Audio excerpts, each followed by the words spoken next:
At a Bloomberg, your old stomping grounds article yesterday reported that the annual income needed to afford monthly payments on a median priced home in the U.S.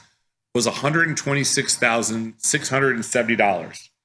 In 2024, in 2024, up 60% from $79,330 in 2021. Median household income for 2023, the most recent data available, was $80K. Simply put, housing is not affordable. We hear politicians talk all the time about the need for affordable housing, but how can we actually make that happen?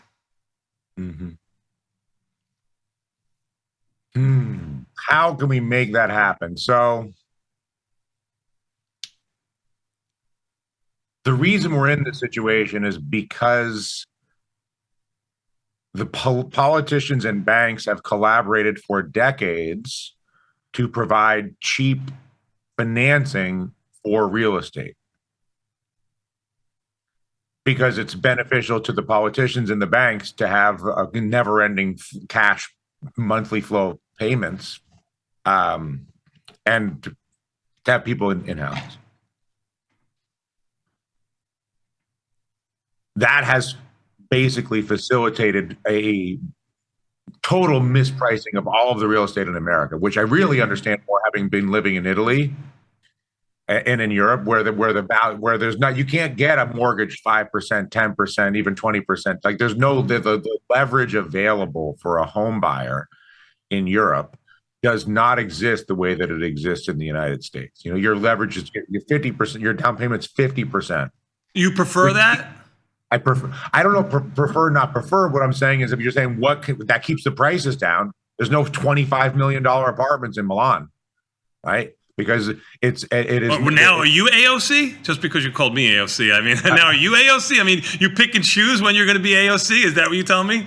Listen, that's. I mean, because it hurt when you said that to me, and I didn't have any way to fight you back. I'm glad you gave me a chance here. All I'm saying is, no. I would say an AOC wants the giveaways. They want the leverage. They want the bank subsidies. A real man doesn't need a leverage. He doesn't need a mortgage. He does the work. He saves his money. He buys a house. You see what I'm saying? That is the most ridiculous. I think you're flip flopping here, and I'm embarrassed. No, anyway, I'm embarrassed right now to call you my friend. Let's answer the poor person, this fine individual's question from Mike. Okay. I think the only thing that could potentially work, like, forget how we got into this situation and who's an AOC, although we know it's Tony. If you were to create, it's all in the mortgage laws, and if you created a mortgage law that said that single homeowners, first-time homeowners get a better rate and a certain rate, and anybody who owns a second or a third or fifth or 10th or 100th piece of real estate has a higher rate. What you need to do is you basically need to disincentivize larger pools of capital or wealthy individuals from acquiring lots of houses. Would be the easiest, the low-hanging fruit. Okay, the reason that the U.S. has, the reason that housing is, you made a valid argument about housing being unaffordable in the U.S. because there is banks and politicians. There's tons of liquidity in the U.S. because they basically used a model that the crypto firms are using right now, which is, as long as real estate never goes down, then there's no risk to loaning at the smallest, with the smallest possible 2%, 5%, anything. There's no risk to loaning at 5, 10, 15, or 20% down, because as long as the underlying asset continues to go higher, you're not taking any risk as a lender. And then if you want your business to grow, that's why U.S. banks dominate in kind of the world scene, because they have the ability to make so many loans and they're able to generate fees from those loans. It's a model that works as long as real estate prices continue to go higher. So that I don't think that that's a bad thing at all. And I think the fact that people, as long as it's a reasonable amount of down payment. If you're a young person or you want to buy a house, if you don't already own anybody who already owns real estate's on the ride.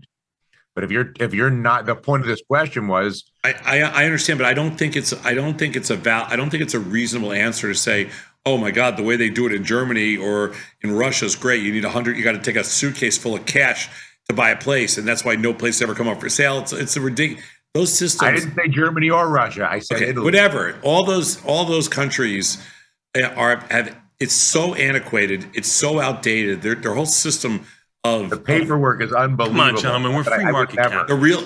I'm defending it. Right, I'm let saying the market bear. The real estate situation throughout Europe and other places around the world is absolutely ridiculous. But I would say the American lust for leverage and liquidity has also created a massive mispricing. No, it hasn't created mispricing. What it's done is it's created a completely different kind of economy that dominates the rest of the world. So it's not a bad thing. Yeah, and it prevents anybody's children from everybody, and the children have to sleep on the street.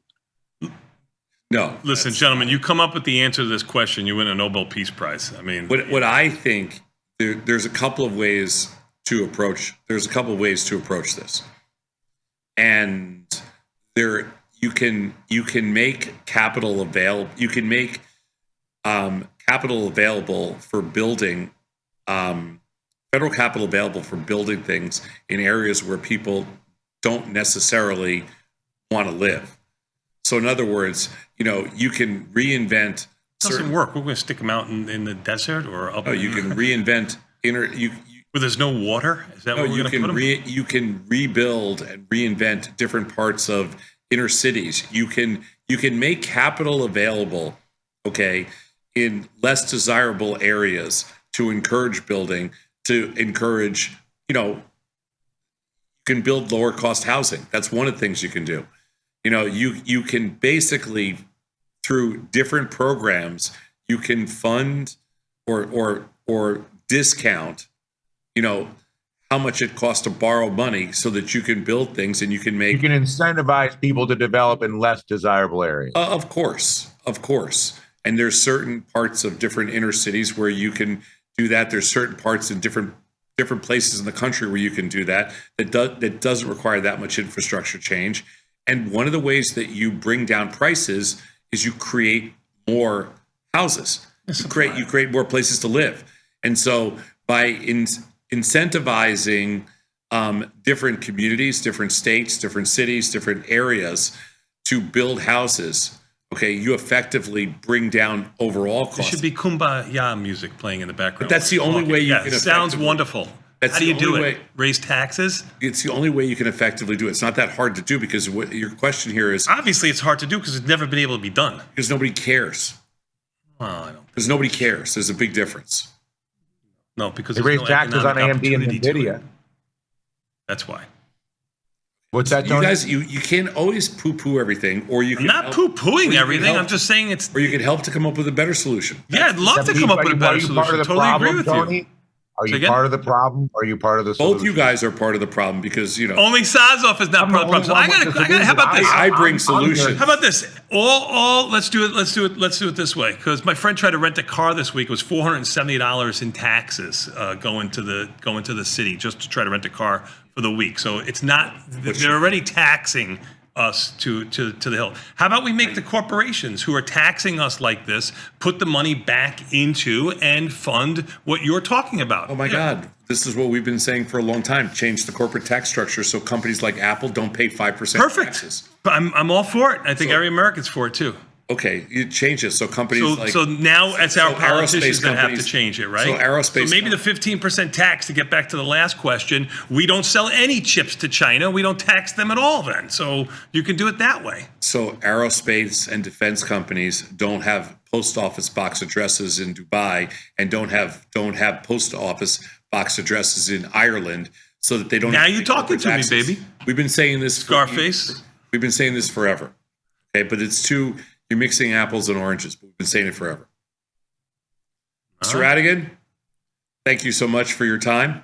As always. Leverage is the problem. You can't be giving people money left and right and expect things to be cheap. You either got to take away the candy jar. Anyway, it's nice to see you. If you're not subscribed, subscribe right here. And if you want to meet me and the team in person at our next live event, hit the link at the top of the description.